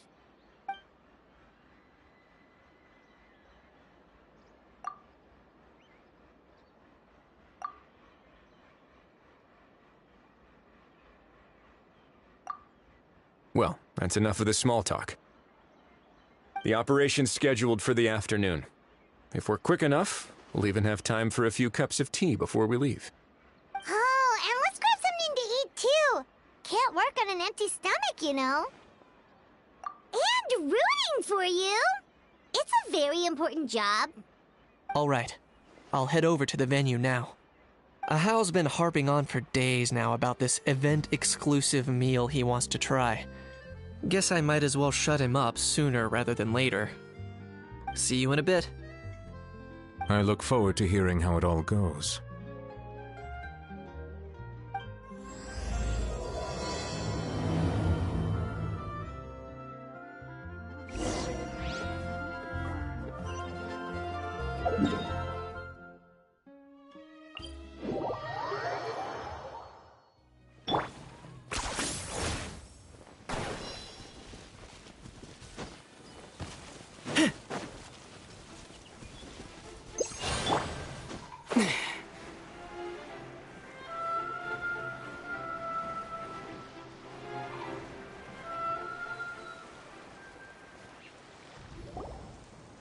This beach seems to be getting livelier by the day.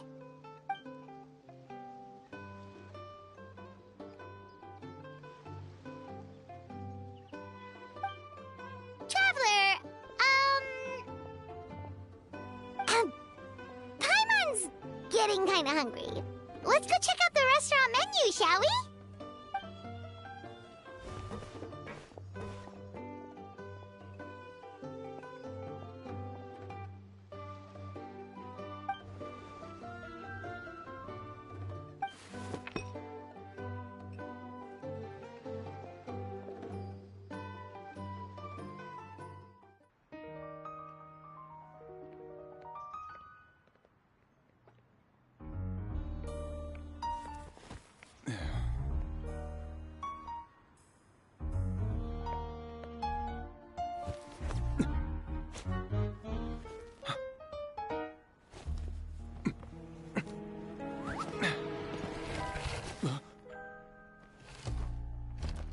Your friend thought you might be thirsty. Won't you stay and drink it?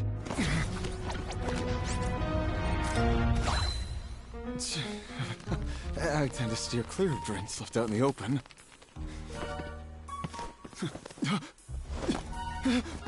You're surrounded. Give up and come with... You lousy swine! Stop right there! Oh, look! A surprise performance! Wow! How lucky we are! Take a photo! After him!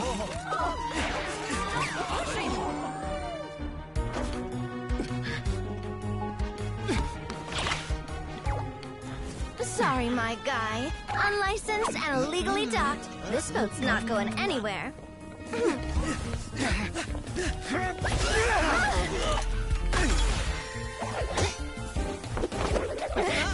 Quick! Don't let him get away! Be careful! Amazing! Lowly worm! No one flies higher than the almighty Dragon Lord! Who's stealing my fun? Ah, you again! You're driving me crazy! Oh, wow,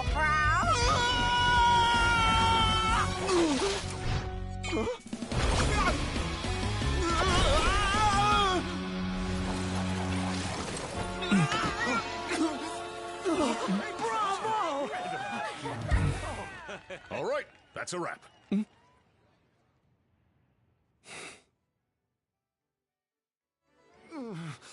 Unbelievable! You can't just drag someone around like that! Such blatant disregard for human life! I'm gonna sue the living daylights out of you! Will you now? I think I did you a favor by pulling you away from your audience. Saved you some face at the very least. As for whether you were facing up or down along the way, well, that was your decision, wasn't it? Why, you...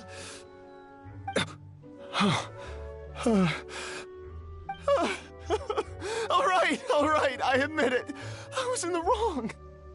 Oh, of course I know the difference between right and wrong, but I had no choice. I desperately needed the money. I was an expert on ancient relics.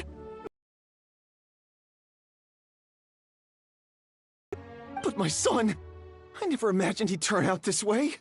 Fell in with the wrong crowd and ended up shoulder deep in gambling.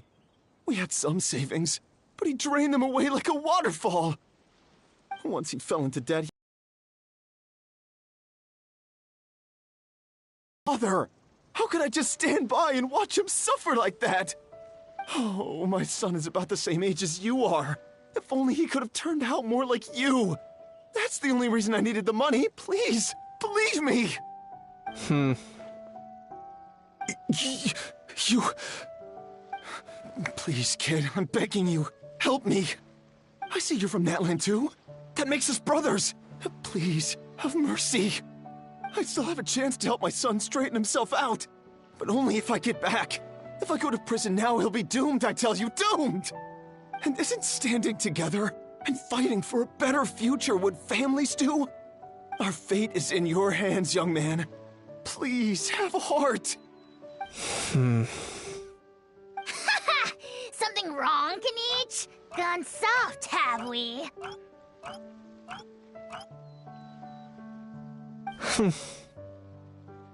I don't believe a word you say. Wriothesley had you just about figured out. You're a gambler. Pure and simple. A gambler? Me? Nonsense! I told you, it's my son! First of all, are you really from Natland? You've been keeping tabs on the gun's whereabouts this whole time. You should have recognized at least one familiar face by now. On top of that, the way you threatened to sue me? Spoken like a true Fontanian, if you ask me. Huh? What kind of logic is that? I can't explain. I actually grew up in...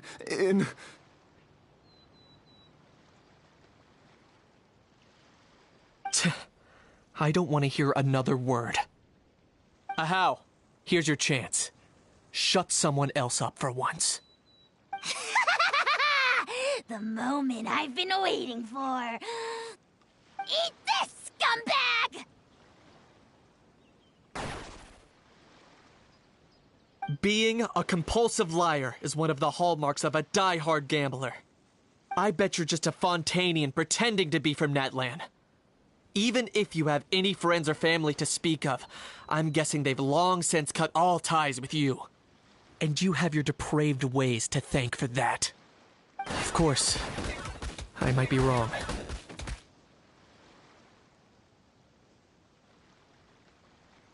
But does that matter? I'm just here to arrest you. If you're looking for an advocate or a shoulder to cry on, you're out of luck. Besides, prying the truth out of you is exactly what your beloved courts are for. Isn't that right?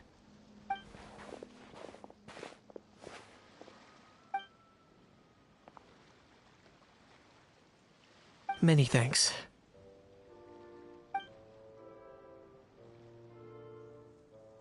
And me? What about me? So rude. You should be bowing down in gratitude to the almighty Dragon Lord.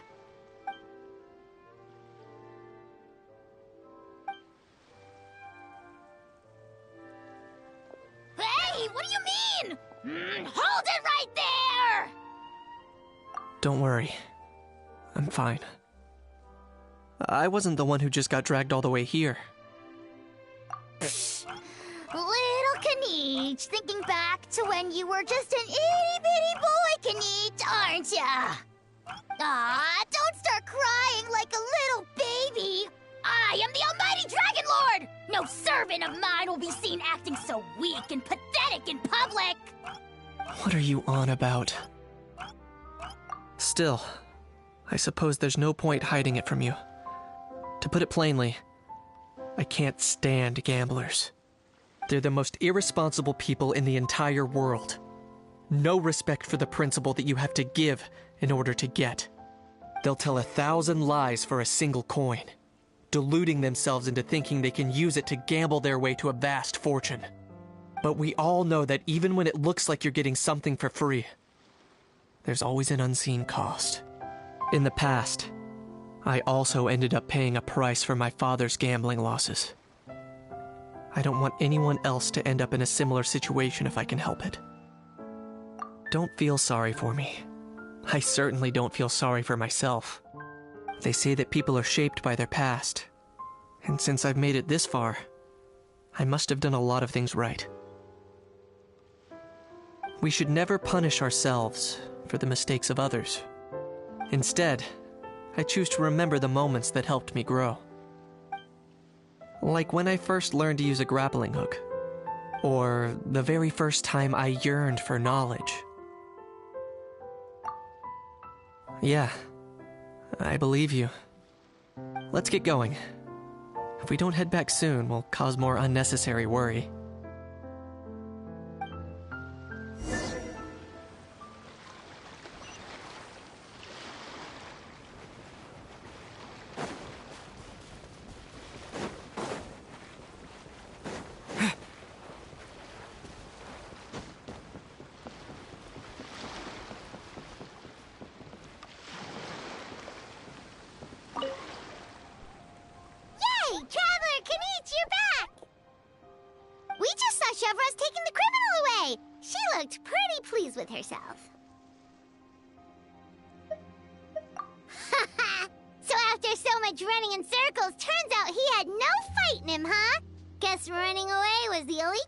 Sleeve. Oh, also, Risley said to let you know that he's already left.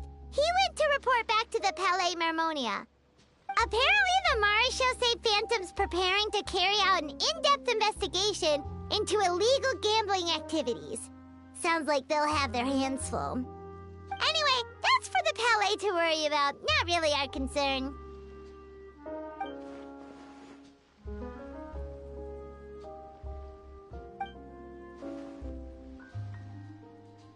Hey, it's not like you to give up so easily, Charlotte.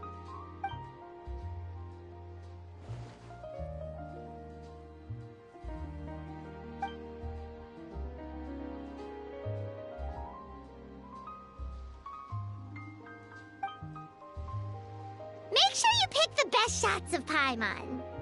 Oh, already gone. Hope she heard that.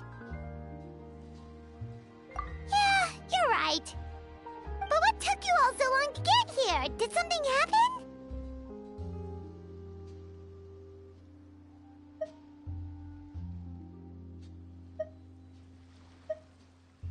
If you say so. Poor little Kanich. No one was there to pat him on the head, so he went off to cry all on his own. For real now? Seems more likely me that Ahau was the one crying. Hey! You little... To be honest, I haven't decided yet. At the moment, I've got nothing urgent to get back for. And, in any case, the court might need me to testify again. Plus, that gun's still a key piece of evidence. I'll probably have to wait until the case is closed before I can return it to Natlan. So, I guess I'll be sticking around to enjoy the beach a little longer.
Traveler, it's you! Ready to join the Cheval Moran Film Fantasyland crew? It's time, dear partner and Paimon, for us to turn our attention to the Cheval Moran Film Fantasyland. As I mentioned, the park was started up by enthusiasts who brought in the Spina di Rosula to handle the planning, construction, and operations. Of course, enthusiasts aren't typically all-around experts. They usually stick to designing the event booths. We, for our part, handle long-term operations and develop standardized strategy guides for the different activities. Long-term operations? Strategy? It all sounds so complicated. We spend most of our time adventuring, and we barely have any experience running a stall. Do you think we can handle this? That's more like it. You've seen it all before, haven't you, partner? I'd even go as far as to say you've shaped some of Tevat's biggest business ventures. Anyway, first things first. Let's get an overview of how the whole festival's gonna be run.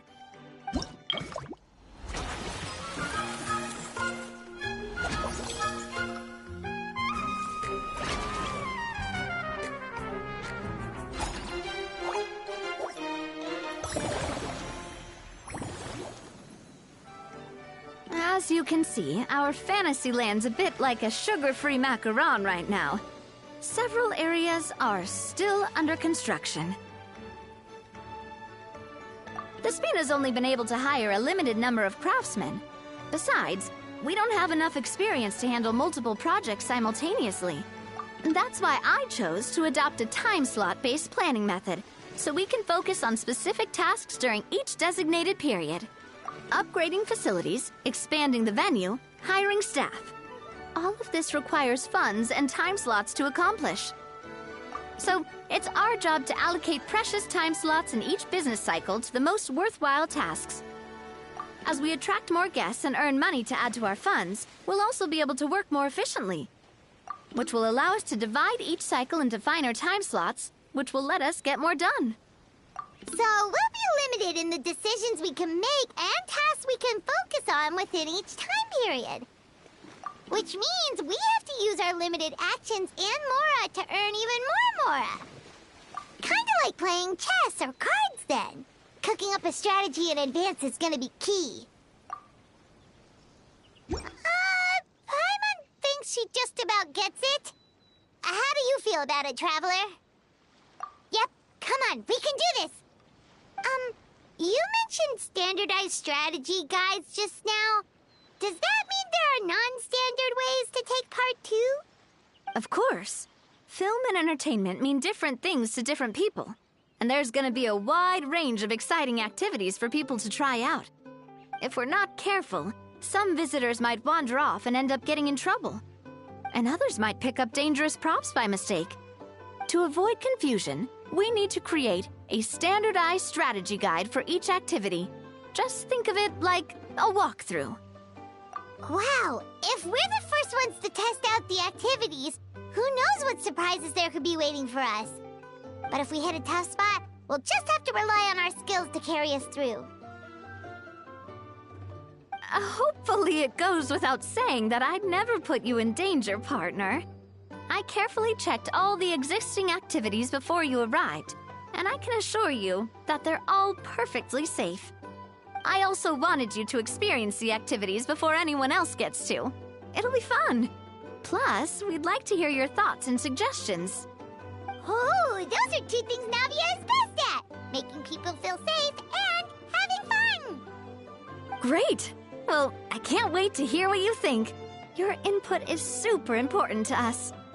All right, then. Let's start with Eclectic Escapades and put our first guide together.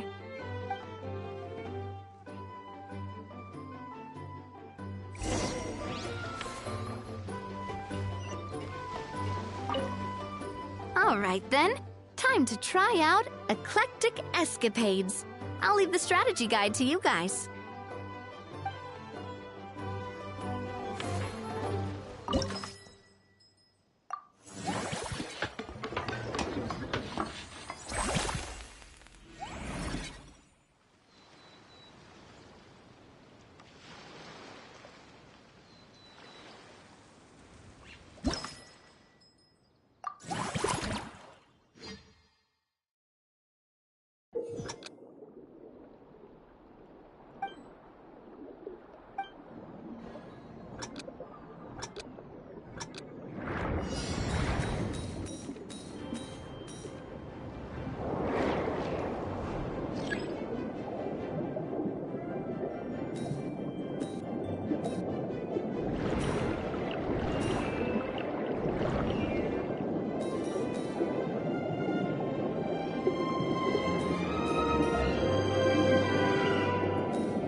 Both of you seem even more excited than before. Looks like your first trial run didn't disappoint. Paimon hasn't actually watched that many films, but after trying it out, she might just be hooked! We should check out the film that it's based on! Great job, Paimon. That's exactly what our enthusiast friends were hoping you'd say. They'd be beyond delighted to hear that visitors are curious about the films that inspired these attractions. Some have even been willing to contribute extra funds out of their own pockets. Where budgets have allowed, of course. Out of their own pockets? That's right. While the Spina di Rosula covers the cost of basic booth materials and rental fees, many fans have personally funded promotional materials and related merchandise. The cost of the booth itself isn't their main expense. Some of them have already started designing spin-off products inspired by film characters. Take our official mascot, Sir Intendant Chevalmoran, for instance. She won second place in the last most popular character poll for the comic film category, and was even dubbed the pinnacle of round, bouncy cuteness. Many people have expressed interest in designing cushions based on her image, using the highest quality fabrics and hiring the most skilled artisans to mass produce them. These cushions will officially go on sale at the next convention alongside lots of similar products. Don't worry. As Sir Intendant Chevalmoran's guardian and official image rights agent, Farina's already getting 60% of the sales revenue. After all, the fans are doing this voluntarily. Not for profit, but to promote Surintendant Chevalmoran's adorable image. The more Mora ends up in Farina's purse, the better Surintendant Chevalmoran's meals will be. And who wouldn't be happy to hear that? Oh, Paimon likes the sound of that. Everyone working hard for something they all love without worrying about profit. Still, we can't just ignore Mora completely. Whether it's fan creations or official commercial projects, some level of financial balance is still necessary. The same logic applies to the Chevalmoran Film Fantasyland taken as a whole. Once we finish the standardized strategy guides, our attractions can officially be open to the public. But we can't take personal charge of the ticketing process. There's plenty of work to do at the various booths, and the park itself is a work in progress. We'll need to assign dedicated employees to maintain and manage each attraction. There's a recruitment section on the park's bulletin board. We've received many applications, and each candidate has their strengths. Our job is to match the best candidates to each attraction based on their overall performance. Once assigned, the staff will keep the attractions running, ensuring a continuous revenue stream. Wait, so we've suddenly gone from being playtesters to heads of human resources? That's definitely a first for us. Just don't hold everyone up to your own standards, okay? You can't expect everyone else to be as capable as you. Alright, time to review some resumes. Fingers crossed we'll get some exceptional candidates.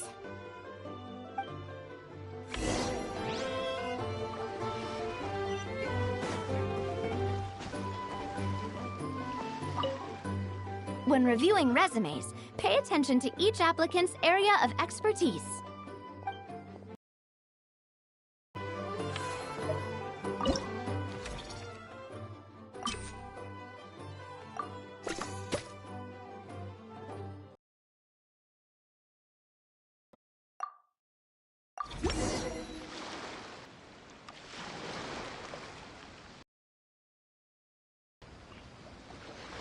Looks like this particular employee is really getting into their role.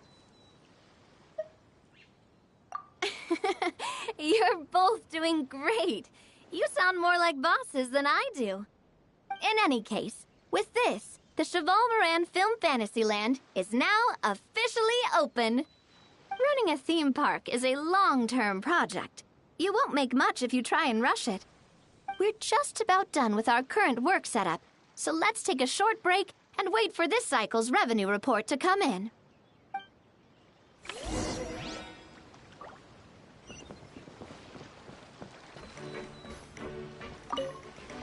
Well, this cycle of operations sure got us off to a good start.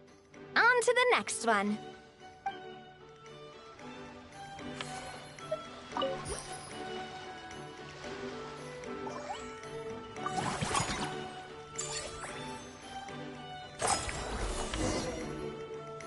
Well, the numbers might not look that impressive, but given that we're just getting the ball rolling, I'd say that wasn't a bad start. Building on this momentum, we must consider rolling out more unique business strategies during the next cycle. To draw in the crowds, I've invited one of Fontaine's very own celebrity chefs, my good friend Escoffier. She'll be performing right here in the amusement park's restaurant. On that note, let's go catch up with her. So, is the restaurant part of our business strategy too? There are so many layers to this operation.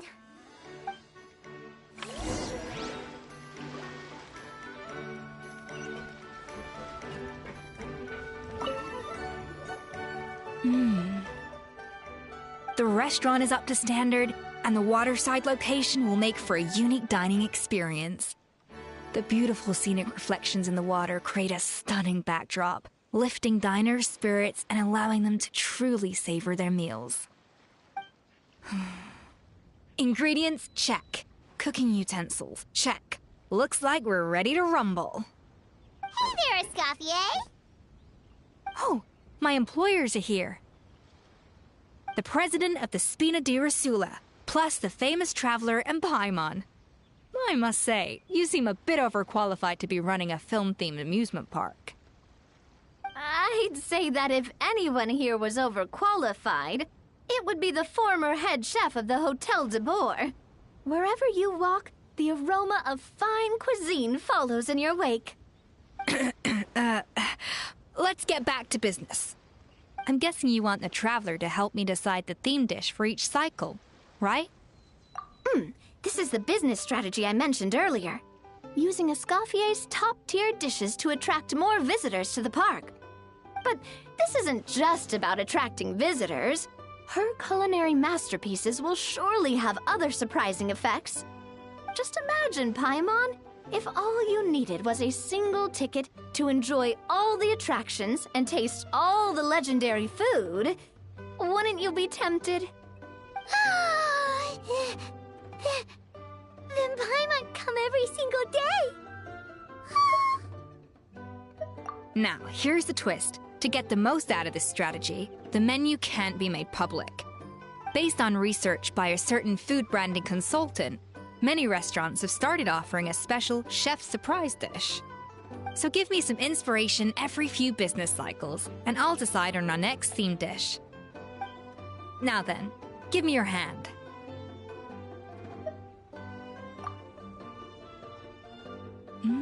A warm and energetic feel.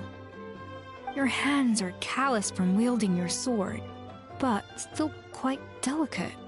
When you grasp its hilt, it's like you're holding the bow of a violin. A sword, then. The theme this time shall be strength. All right, let's find out what strength looks like in gastronomical form.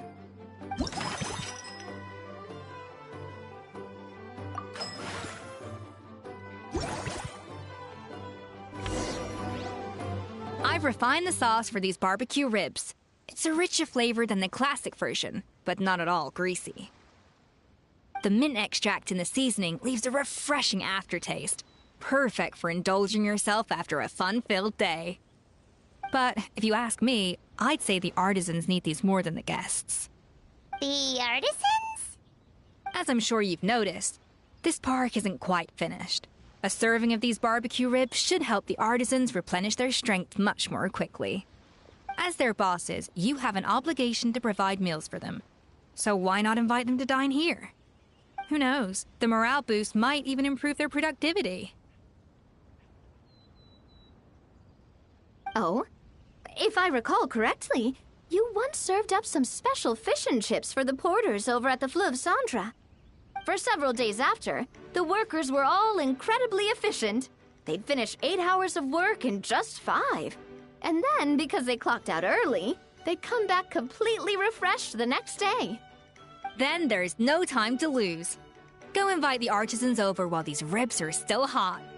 I'll prepare some side dishes and desserts too. That's a great idea! You really live up to your reputation, Escoffier. Looks like these themed dishes are gonna make a huge difference after all. We'll have to make sure we check in with you regularly. The artisans are pumped and ready to roll thanks to that themed dish. And perfect timing, too. Let's take this chance to take the facilities of our eclectic escapades to the next level.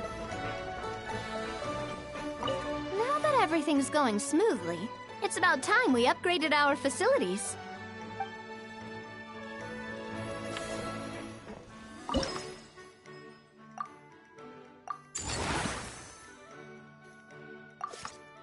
We should be able to attract more customers by upgrading the stall, don't you think? That's right. Based on my business experience with the Spina di Rosula, I've quantified the service value to help you intuitively understand how satisfied customers are with each stall. An attraction will reach its ideal revenue only when its service value meets customer expectations. As we improve and expand our facilities, expectations will also increase accordingly. When that happens, we can deploy more capable employees or invest funds in training to enhance our employees' skills.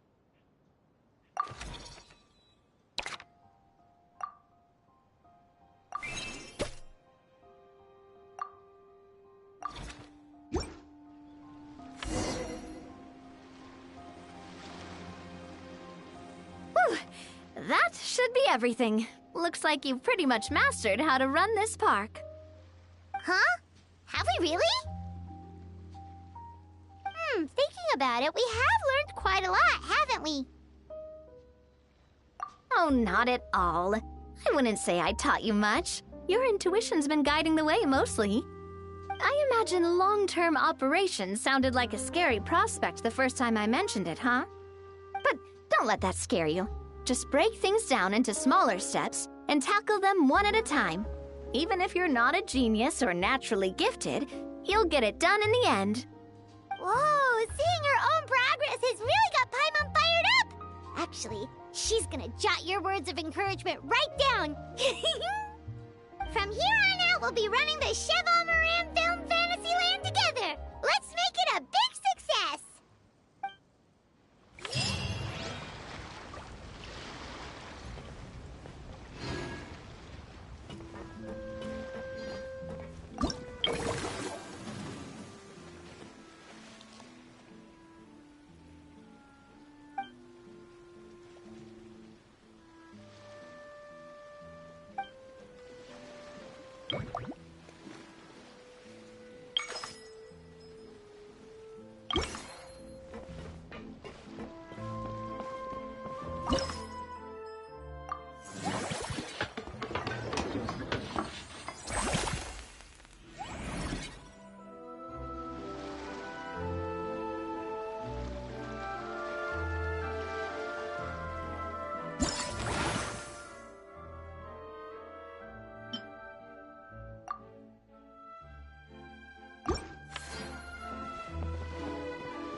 Huh.